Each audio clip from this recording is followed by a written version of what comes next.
Thank you very much. It's a great honor to have Prime Minister Modi of India. He is a great friend of mine for a long time. We've had a wonderful relationship, and we kept the relationship during the 4-year period. The period that was a very interesting period indeed. I got to see how not to do things, and we've just started up again, and we have, I think, some very big things to talk about. Number one is they're going to be purchasing a lot of our oil and gas. We have more oil and gas than any other country in the world by far, and they need it, and we have it. And we're going to talk about trade. We're going to talk about many things, but it's really an honor to see you, and you have been my friend for a long time, and congratulations on having done a great job. Thank you. Thank you very much. Kamlendra जी, आपको मिलकर बहुत समान महसूस हो रहा है कि मुझे बहुत खुशी है कि आज फिर आप यहाँ पर आए हैं, और हम पिछले 4 साल आपसे हमारी बात हुई है, और हम उस रिश्ते को आगे बढ़ा रहे हैं जो 4 साल में मैंने बढ़ाया है। और ये एक बहुत ही महत्वपूर्ण और रुचिकर समय आने वाला है हमारे सामने दोनों देशों के लिए। आपने देखा है कि हमारे पास बहुत कुछ करने को है अभी। पहली बात है तेल और गैस की बात है, और हमारे पास काफ़ी तेल और गैस है, और आप इंडिया में इसकी ज़रूरत है जो हम देंगे। बाद में बात आती है ट्रेड की, व्यापार की, और इसके अलावा हमें बहुत खुशी है और बहुत ही हमारे लिए एक सम्मान की बात है कि मेरे एक मित्र आज वापस यहाँ आए हैं, और उनसे मिलकर मुझे बहुत खुशी है। Would you like to say anything more? No, I'm okay. Excellency, मैं सबसे पहले तो फिर एक बार आपको यहाँ पर देख करके और आपको यहाँ पर मिल करके बहुत प्रसन्नता हो रही है। मैं आपके इस भव्य विजय के लिए आपको बहुत बहुत बधाई देता हूँ।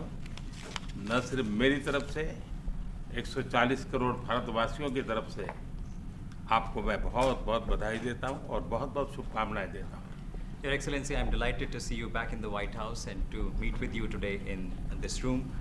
On behalf of 1.4 billion people of India, let me convey my heartiest congratulations to you on your grand and historic victory.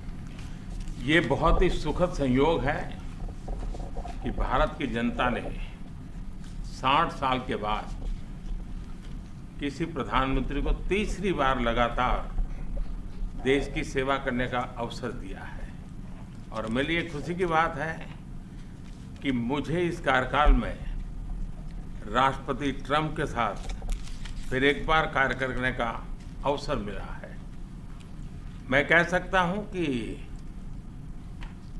राष्ट्रपति ट्रंप के पहले 4 वर्ष का मेरा जो अनुभव था, जो गर्मजोशी थी, जो उत्साह था, जो विश्वास था, वही गर्मजोशी, वही उत्साह, वही विश्वास के साथ हम फिर एक बार साथ मिलकर के आगे बढ़ेंगे।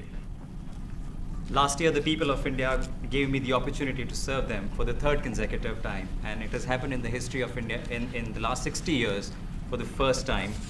And in this term, I will have an opportunity to work with you over the next 4 years, and it's a great pleasure to see the two coincide.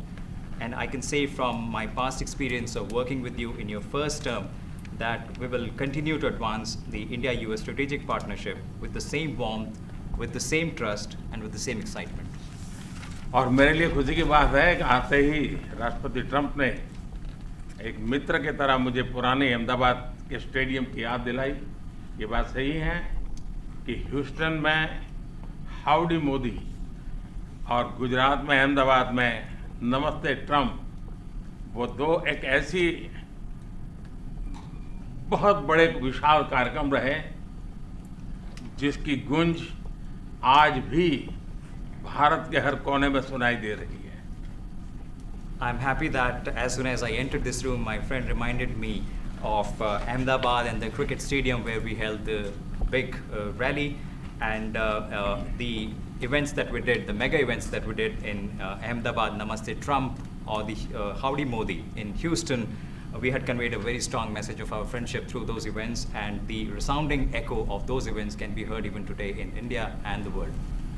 Bharat America संबंधों को प्रगाढ़ बनाने में, उसको एक नई ऊंचाई देने में और व्यापकता देने में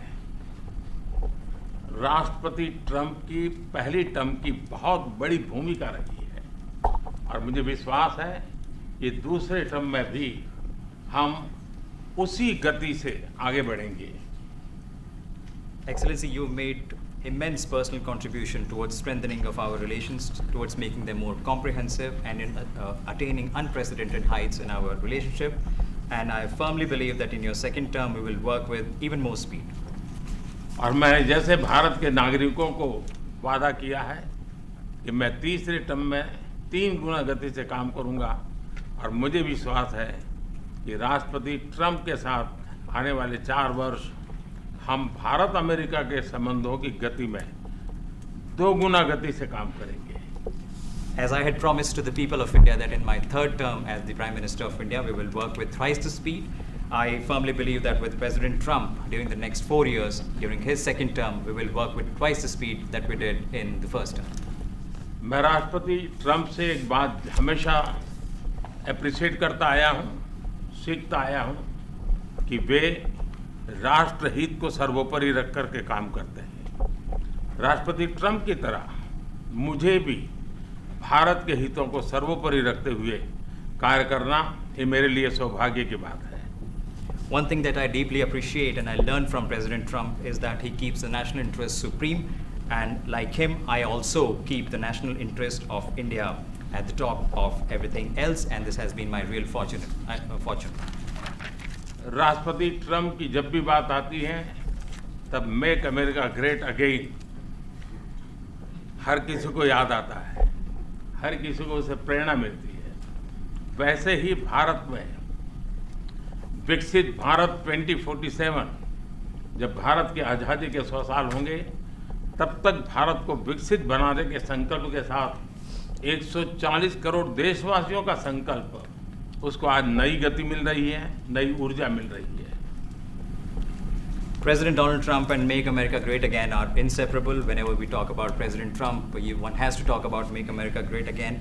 Similarly, that vision inspires everybody. Similarly, in India, we have the resolve of 1.4 billion people of India that by the time India reaches the 100th anniversary of its independence, we will make our country a developed country by 2047. And this is getting new speed and new resolve. America विश्व का सबसे पुराना लोकतंत्र, भारत विशाल लोकतंत्र, और इसलिए हम दोनों का मिलने का मतलब 1+1 2 नहीं, 1 और 1 11 होता है, और ये 11 की शक्ति, वो ताकत विश्व के कल्याण के भी काम आएगी। US is the world's oldest democracy, and India is the world's largest democracy. So when India and the US come together, they make 1+1 11 and not 2. And this is the power of 11 that is going to work for the welfare of the humanity. मैं राष्ट्रपति Trump का, मेरे एक अच्छे मित्र का हृदय से आभार व्यक्त करता हूँ कि हम फिर से एक बार प्रगति की राह पर नई ऊंचाइयों को छूने के लिए चल पड़ेंगे। I once again thank my friend President Trump, and we together resolve that we will together march towards progress and towards prosperity for our nations. Thank you. Thank you. Thank you very much. And he's doing a great job in India. Everybody talks about it. He's doing a really fantastic job. A great leader. Great leader. Modi ji बहुत अच्छा काम कर रहे हैं भारत में, और हर कोई इसकी बात कर रहा है कि वे बहुत बड़े नेता हैं, बहुत महान नेता हैं। मैं आपका बहुत आभारी हूँ आपके शब्दों के लिए, और मुझे विश्वास है कि भारत का हर नागरिक आपकी इस भावना का आदर करता है। I thank you for your warm words, Mr. President, and I firmly believe that every person in India respects your sentiments. Thank you. Thank you very Thank much. you. Thanks a lot. Any questions, please? Yes, President. You are both very popular leaders in your respective countries. You have spoken about a common sense diplomatic doctrine. So what's a Trump-Modi doctrine that we should expect from the आप दोनों ही बहुत popular leaders हैं। जाने माने leader हैं आप लोग, तो Well, I think more than anything else will be the unity. We have great unity. We have great friendship. He and I and our countries. And I think it's only going to get closer. But it's very important that we remain united as countries. We're friends and we're going to stay that way. मैं आपको बांग्लादेश जहाँ तक रूस और Ukraine के बीच का लड़ाई का सवाल है, question of Russia and Ukraine, मुझे खुशी है कि राष्ट्रपति ट्रंप ने शांति के प्रयासों का इनिशिएटिव लेते हुए कल राष्ट्रपति पुतिन से बात की है। As far as दुनिया का एक सोच रही है कि भारत न्यूट्रल है। भारत न्यूट्रल नहीं है। भारत का अपना पक्ष है और भारत का पक्ष है शांति। हम पहले दिन से ही, और मैंने राष्ट्रपति पुतिन को उनकी मौजूदगी में मीडिया के सामने कहा था कि ये समय युद्ध का नहीं है, और मेरा एक कन्विक्शन है कि समस्याओं का समाधान युद्ध के मैदानों में नहीं निकलता है, वो टेबल पर चर्चा करके ही निकलता है। As far as the Russia-Ukraine conflict is concerned, I'm very happy that President Trump has taken initiatives to restore peace and had telephone calls with President Putin and President Zelensky. The world had this thinking that India somehow is a neutral country in this whole process, but this is not true. India has a side, and that side is of peace. From the very first day, I have been talking about the importance of dialogue and diplomacy and a peaceful solution. And when I met President Putin in the presence of media, I had told him that this is not the era of war, and I have firm conviction that problems cannot be resolved on the battlefield. The two sides will have to come to the negotiating table. शांति के हर प्रयास का हम समर्थन करते हैं, और राष्ट्रपति Trump ने जो इनिशिएटिव लिया है, मैं उनका हर सख्त समर्थन करता हूँ। We support all efforts aimed at establishing peace, and the initiative that President Trump has taken, we welcome it and support it. I just want to add to that. We had a very good phone call yesterday with President Putin. It lasted maybe an hour and a half. It was excellent, and I think we went a long way toward getting a solution to the horrible war where so many people are being killed, especially soldiers on the battlefield.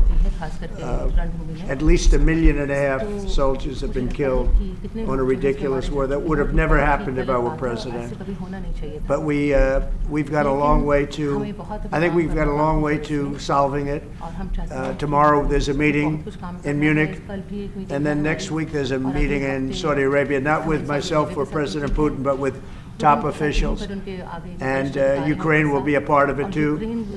And we're going to see if we can end that war. That war is a horrible war. It's a vicious, bloody war. We want to end it. To your other question, that U.S. attorney was actually fired. I don't know if he or she resigned, but that U.S. attorney was fired.